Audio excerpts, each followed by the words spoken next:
relaxing evening tonight, and we'll continue on with part 2 of the National Enquirer UFO report.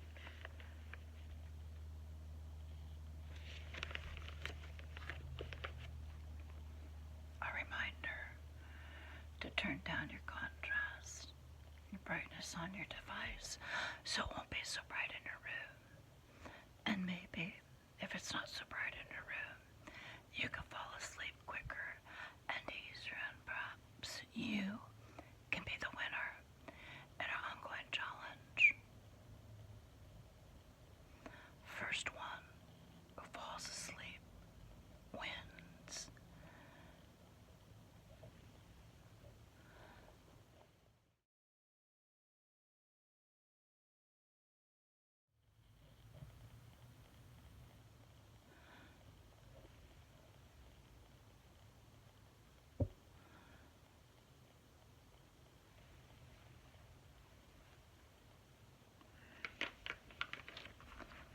If you're interested, I'll post a link to part 1 in the show more description box below.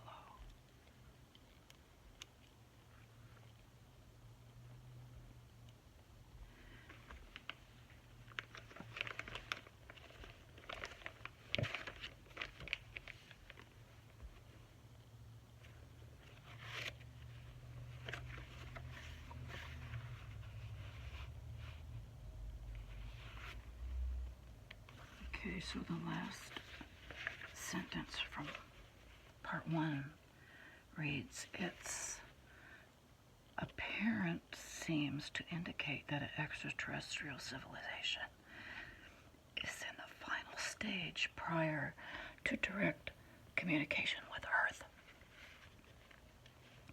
Okay, part 2, UFOs terrorize Moscow.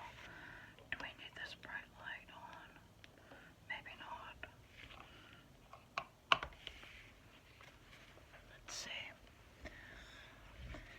The UFO crisis within the Soviet Union was to become even more acute as time passed. Even Moscow itself was not to be spared alien intrusions. A National Enquirer reporter learned while traveling in the nation to investigate reports that had leaked out. Radio engineer Alexander Tretsky was among the witnesses to a bizarre incident in snow-covered Zamolovo Park on the eastern edge of the city the evening of November 16, 1979. It was 8 p.m. when they saw a brilliant, glowing, circular object rise from behind nearby trees and then race away into the night. A woman screamed from the direction of the trees, and Trotsky, with the others, rushed to her aid. "The devil has landed," she shrieked. When they reached her, she pointed to a large, perfect circle where the snow had been melted by what she described as a fiery coach. This, she told them, was where the vehicle had landed. If that were not frightening enough, the small devil who emerged from it was... His face, she told the rescuers, looked like an upside-down funnel. The eyes were big, round, and motionless, and his hands had only 4 fingers. When the woman began to scream, the alien climbed back into his UFO and took off again. Quite a few witnesses confirmed that they saw not only the UFO rising above the trees, but also the 10-foot wide hole left in the snow, noted Professor Felix Siegel, who investigated the incident. KGB launches UFO investigation. The Kremlin was to receive an even greater shock. Not only was the Soviet Air Force capable of keeping the intruders from Russian cities, but even the most sensitive airspace was invaded. In 1981, a highly placed source told the National Enquirer that Yuri Andropov, then head of the KGB, Russia's top secret Ministry of State Security, had been ordered to investigate an alien penetration of one of the nation's most carefully guarded airfields. Kremlin officials had been panic-stricken by a spectacular UFO display witnessed by thousands of people of Moscow. It all started with the appearance of a gigantic ball-shaped, brilliantly blue spaceship 100 miles south of Moscow. The monster UFO, almost 2,000 feet in diameter, lit up the night sky and wasted no time at heading for the Soviet capital, streaking at an incredible speed until it reached Nukovo Air Base just outside the city. For more than half an hour, the alien ship lingered over one of the Soviet Union's most secret installations, where Soviet Air Force fighter planes scrambled to intercept the intruder. It shot away to Moscow's northern suburbs, where it dazzled witnesses with another display of aerial fireworks. Then, as suddenly as it had appeared, the UFO vanished from sight, but not before launching 3 smaller crafts. The alien invader had been a mothership. Now, the Soviet leaders were exposed to what they had always feared most. The smaller ships buzzed not only the city, setting off panic among residents, but the Kremlin itself. A top Russian scientist explained the significance of what had happened. Nukovo is a top secret airbase used only for VIP traffic and test flights by the Soviet Air Force. It is totally off limits to foreigners and uncleared Soviet citizens. The Kremlin is even more scared. No planes are allowed to fly within 5 miles of the Kremlin. And what was the reaction of Soviet officials to what happened? The KGB has interrogated more than 2,500 witnesses and interviewed dozens of space scientists in an attempt to explain the UFO incidents. The scientists told the National Enquirer. The Kremlin leadership has yet to find an answer in its frustration. Like other governments, it has moved to eliminate annoying questions by imposing official silence. But the visits not only continue, they have actually increased, according to the National Enquirer's sources within the Soviet Union. It's an epidemic, declared Dr. Edward Naumov, a Russian parapsychologist and UFO expert. The government is trying to stifle the news, fearing a possible panic. They now call UFO news classified information. Worse yet, in a nation so obsessed with secrecy, the alien visitors continue to demonstrate their disdain for Soviet security measures. Soviet scientists are now extremely concerned by countless UFO sightings near 2 of the country's rocket launching centers. There have already been several near collisions between our spaceships and over-curious observers from outer space, said one Soviet scientist who asked that his name be kept secret. Interviewed in 1982, he told the National Enquirer there was a particularly close call last May 29th. The base was shut down for 2 weeks while our space program people reviewed our defenses. But there's nothing they can do. One day, when a Russian spacecraft crashes after its launch, you should know it was a UFO that did it. Aliens have contacted 1,500 people. As the aliens appear to be moving continually closer to us, the feeling grows among UFO researchers that the next step will be direct contact. Then they will have the opportunity to get the answers they have been seeking for so long.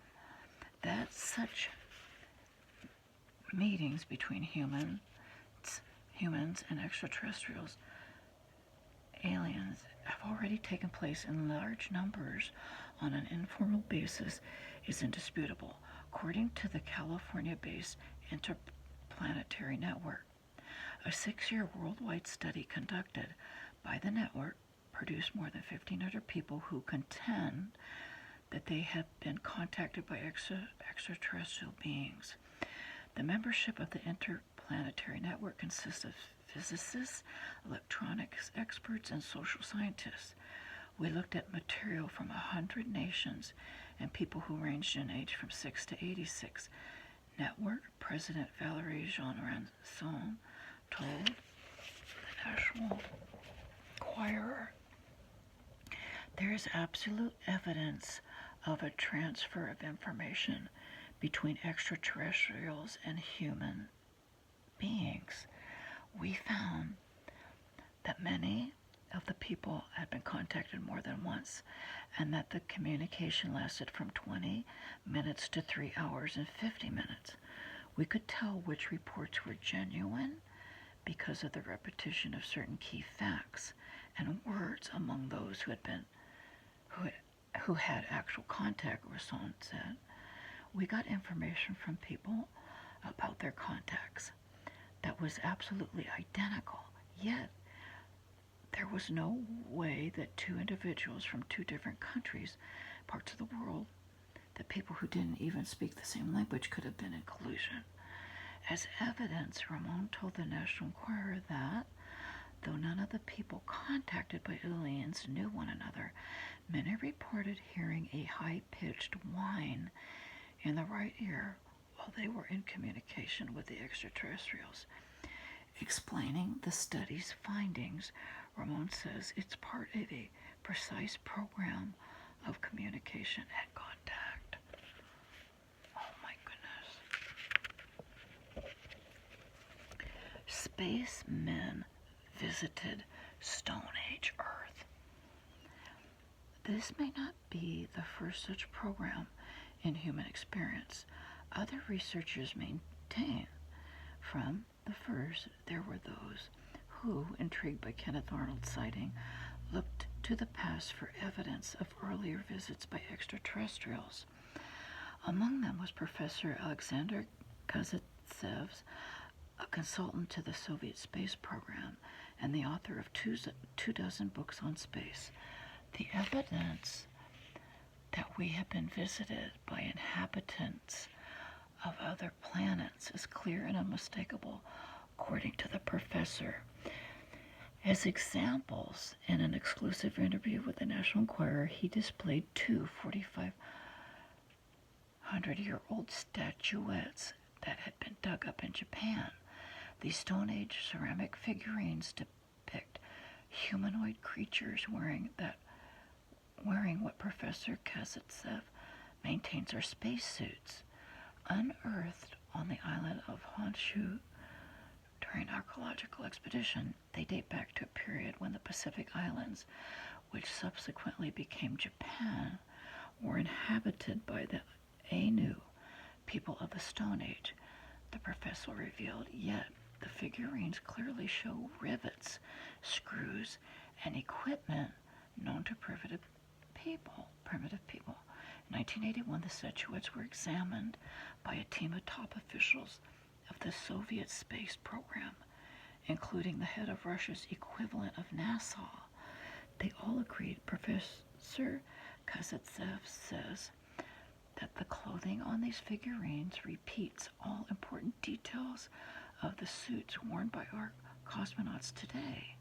Every detail of the spacesuits, from their sophisticated design to the clearly visible rivets that hold them together, speaks of a technology of the highest standard.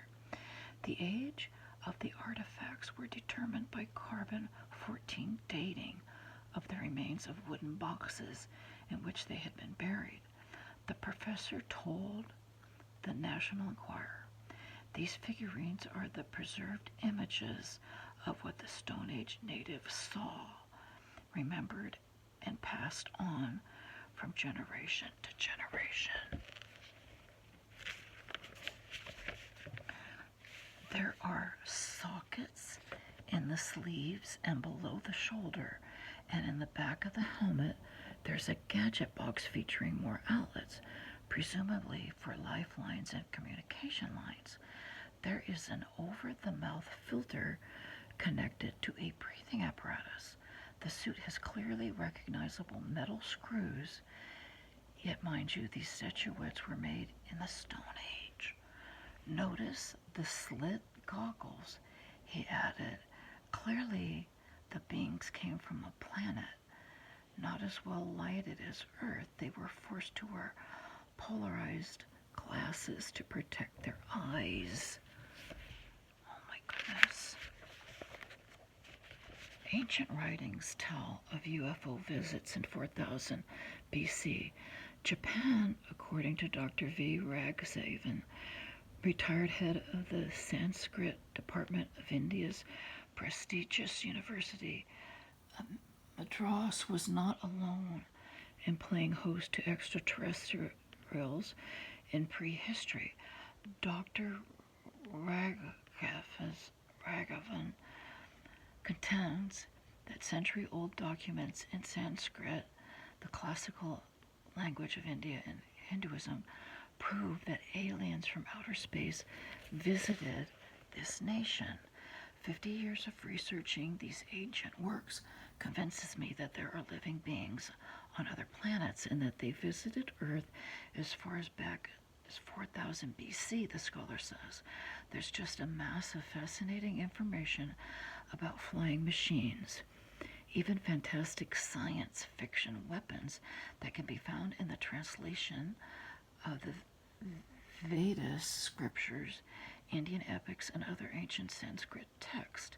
In the Mahabharata writings, there is mention of divine lightning and ray weapons, even a kind of hypnotic weapon. And in the Ramayana, their description of Vimanas,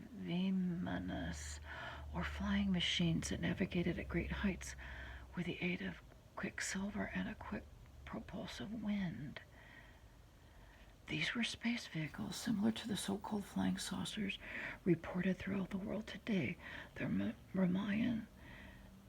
Ramayana even describes a beautiful aerial chariot which arrived shining, a wonderful divine car that sped through the air. In another passage, there is mention of a chariot being seen sailing overhead like a moon. The references in the Mahabharata are no less astounding. At Rama's behest, the magnificent chariot rose up to a mountain of clouds with a tremendous din. Another passage reads, Bahima flew with his Vimana on an enormous ray which was as brilliant as the sun and made a noise like the thunder of a storm. In the ancient Vanika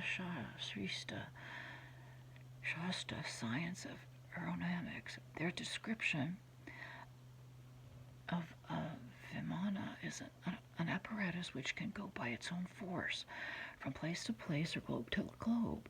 Dr. Raghavan points out the text revelations become even more astounding. 31 parts of which the machine consists are described, including a photographic mirror underneath.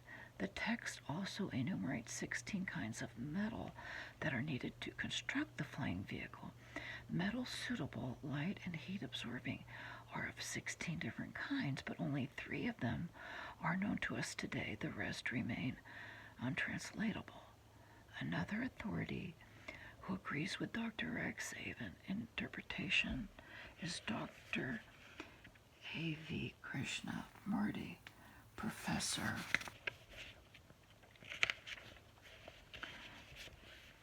of aeronautics at the Indian Institute of Science in Bangalore. It is true, Dr. Krishnamurti says, that the ancient Indian Vedas and other texts refer to aeronautics, spaceships, and flying machines, and even astronauts. A study of the Sanskrit texts has convinced me that ancient India did know the secret of building flying machines, and that those machines were patterned after spaceships coming from other planets.